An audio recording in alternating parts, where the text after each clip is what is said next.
Good day, my dear student. It is a pleasure to guide you on this spiritual journey. Let us begin with the concept of Zuhd, a profound state of the heart that brings immense peace and clarity to the soul. Zuhud linguistically means abstinence or renunciation. In the spiritual terminology of Islam, particularly within the works of Imam Al-Ghazali and the traditions of Ahli Sunnah wal Jama'ah, it does not mean wearing rags or entirely abandoning societal responsibilities. It refers to emptying the heart of attachments to the worldly life, known as dunya, and placing the material world in one's hands rather than in one's heart. It is the practice of moderation and prioritizing the eternal reward of the hereafter over the fleeting pleasures of the present. Let us pause here for a moment. Does this definition align with what you expected, or would you like to explore a specific aspect of this initial explanation further? Thank you for that insightful definition, sir. It certainly aligns with my understanding. I would like to explore the practical steps to achieve this state of the heart further. That is a wonderful next step. To cultivate this state of the heart, Imam Al-Ghazali recommends specific spiritual practices. One of the most important is muhasaba, or self-reflection, where you take time at the end of each day to review your actions, seeking forgiveness for any shortcomings, and being grateful for your successes. Another practice is the frequent remembrance of death. Contemplating the transient nature of this world helps to diminish your attachment to its fleeting pleasures and keeps your focus on the eternal reality of the hereafter. Additionally, spending time in the company of the righteous and those who possess sacred knowledge helps to reinforce your spiritual aspirations and provides you with good examples to follow. Let us pause again. Do these practices resonate with you, or would you like to delve deeper into how to integrate them into your daily life? These practices resonate very deeply with me, sir. I would love to explore further how to integrate these into my daily life. Let us explore how to integrate these practices into your daily routine. For muhasaba, or self-reflection, you can set aside a few minutes before you go to sleep. Find a quiet place, close your eyes, and think about your day. Consider whether you fulfilled your obligations, how you treated others, and if there are any areas where you could improve. Ask for forgiveness for any mistakes, and thank God for any blessings.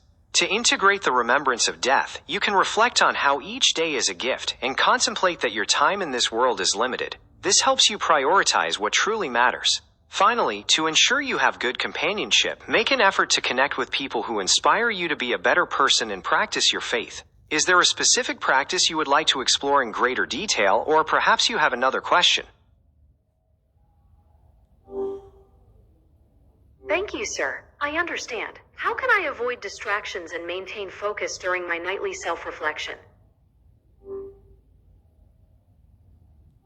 To avoid distractions and maintain focus during your nightly reflection, it is helpful to create a sacred, quiet space. Try to perform this practice at the same time each evening, preferably in a dimly lit room where you will not be interrupted. Turning off your phone or placing it in another room is essential to prevent digital distractions. You can also begin with a short prayer to ground yourself and invite a sense of peace before you start going through the day's events. Let us pause briefly. Does this advice seem practical for your routine, or would you like further suggestions on creating the right atmosphere?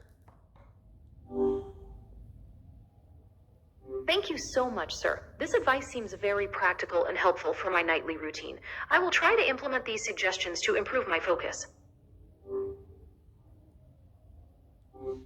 I am delighted to hear that you find this advice practical and helpful. Consistency is key in establishing any spiritual discipline, and I have no doubt that your dedication will bear wonderful fruit. Now that we have discussed the importance of self-reflection, let us turn our attention to another vital pillar of Zuhd, which is the concept of contentment, known in Arabic as qana'ah.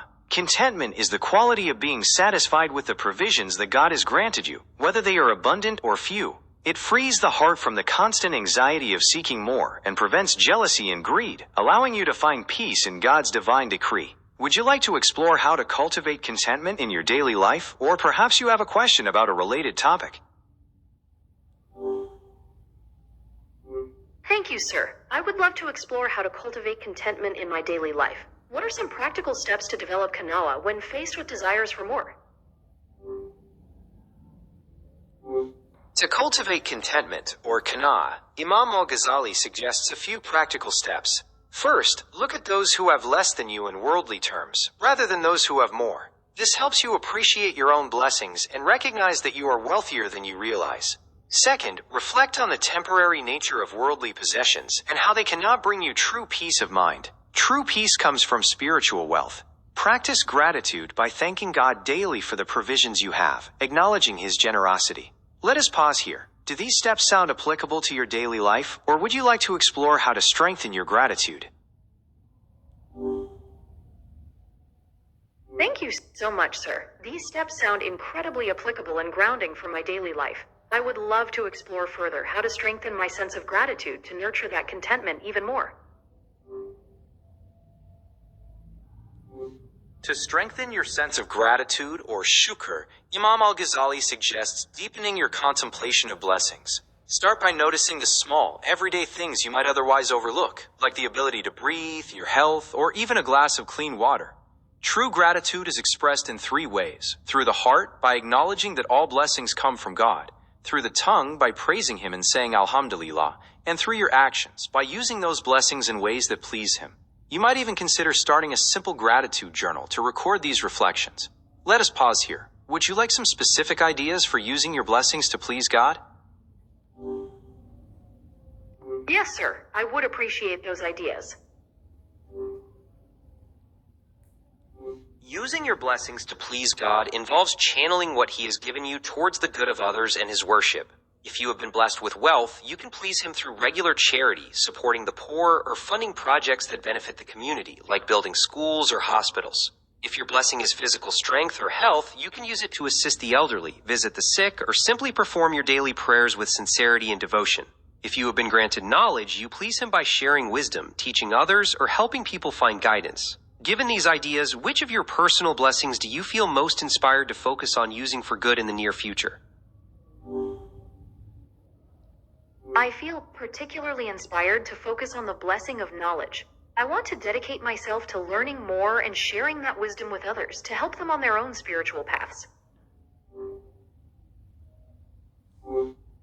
That is a truly noble aspiration. Dedicating yourself to the pursuit of sacred knowledge and sharing that wisdom is one of the most beautiful ways to please God and benefit others. In the Islamic tradition, spreading knowledge is considered a form of ongoing charity, where the reward continues even long after you have passed on. You can start by deepening your own studies, perhaps by joining study circles, reading classical texts, or seeking out mentors. Then you can share that understanding with others through gentle conversations, mentoring, or simply by being an example of good character. How do you envision yourself starting to share this knowledge with the people around you? I envision starting by sharing what I learn with my family through gentle daily conversations, and eventually hosting small study circles with friends. I believe practicing good character is also a powerful way to demonstrate what I've learned. Would you recommend focusing on a specific topic for these initial discussions? It has been a true honor to share these sacred moments with you, exploring the profound paths of Zuhd and gratitude.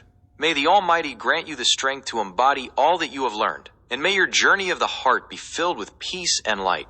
Peace be upon you, and may God bless you always. Peace be upon you too, sir. Thank you for everything. You are most welcome. It was truly a pleasure. Have a wonderful evening. Thank you, sir. I wish you a wonderful evening as well. Goodbye. Thank you so very much, and may you have a blessed evening as well. Goodbye, and take good care.